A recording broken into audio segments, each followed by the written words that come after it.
Hello, നമസ്കാരം. വരൂ. എന്താ ഡിസ്റ്റർബൻസ് ആയോ? ഏയ്,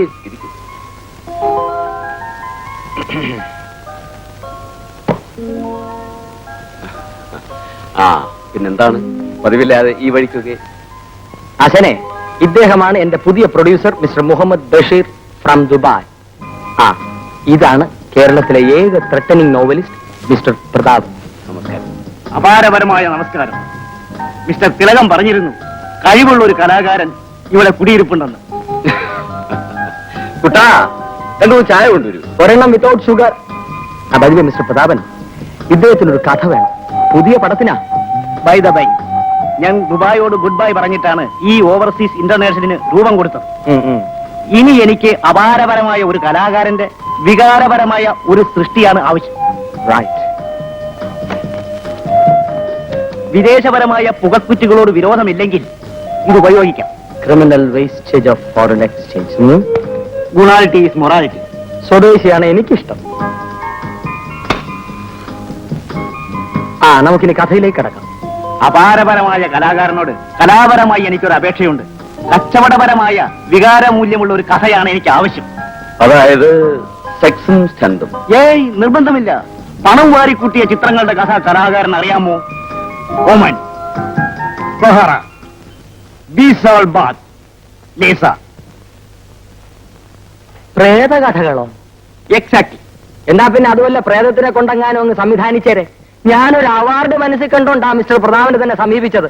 എന്റെ കഴിഞ്ഞ പടം ഏറ്റവും നല്ല ചിത്രത്തിലുള്ള അവാർഡ് നേടിയതാണ്. കാറ്റിലാടിയത് എങ്ങോലകൾ. കലാകാര, അതിതുവരെ റിലീസായില്ലല്ലോ. അവാർഡും വാങ്ങിയിട്ട് പേവാർഡ് ബുക്ക് ചെയ്യേണ്ടി വരും ഹാർട്ട് അറ്റാക്കിന് ചികിത്സിക്കാൻ. ആ അഭിപ്രായത്തോട് ഞാൻ യോജിക്കുന്നില്ല. നമ്മുടെ നാട്ടിലെ ഏറ്റവും ചുരുങ്ങിയ ചെലവിലുള്ള ഒരു എന്റർടൈൻമെന്റ് ആണ് സിനിമ. അല്പനേരത്തെ മനോസുഖത്തിന് വേണ്ടി തിയേറ്ററിലെത്തുന്ന സാധാരണക്കാരന് നമ്മളാൽ കഴിയുന്ന സന്ദേശം എത്തിച്ചു കൊടുക്കുക എന്നുള്ളതാണ് നമ്മുടെ കടമ. അത് ഏത് തരത്തിലാവണമെന്ന് തീരുമാനിക്കാൻ ഓരോ സംവിധായകനും നിർമ്മാതാവിനും എഴുത്തുകാരനും അവകാശമുണ്ട്. ഈ 20-ാം നൂറ്റാണ്ടിൽ ഏത് ബുദ്ധിജീവികളുണ്ട് പ്രേതവിശ്വാസികളായിട്ട്? ബുദ്ധിജീവികൾ കാശ് തരില്ല കലാകാര, നമുക്ക് കാശ് കിട്ടണം. Box office hit. പ്രേതകഥയോട് മിസ്റ്റർ തിലകൻ എന്താ ഇത്ര വിരോധം? എനിക്കതിൽ വിശ്വാസമില്ലാത്തതുകൊണ്ട് തന്നെ.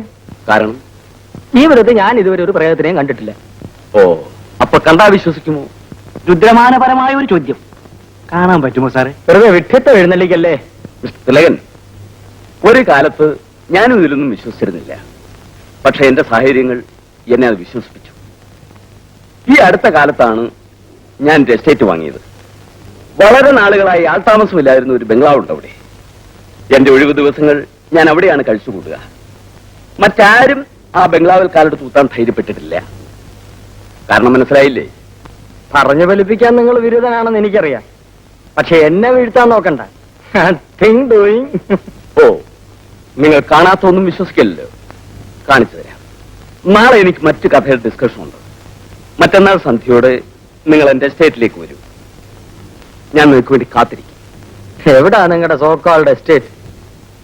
ഇവിടെ നിന്ന് 30 മൈൽ കിഴക്കാണ്, മലഞ്ചരിവിൽ, കുറവൻ പാറ എസ്റ്റേറ്റ്.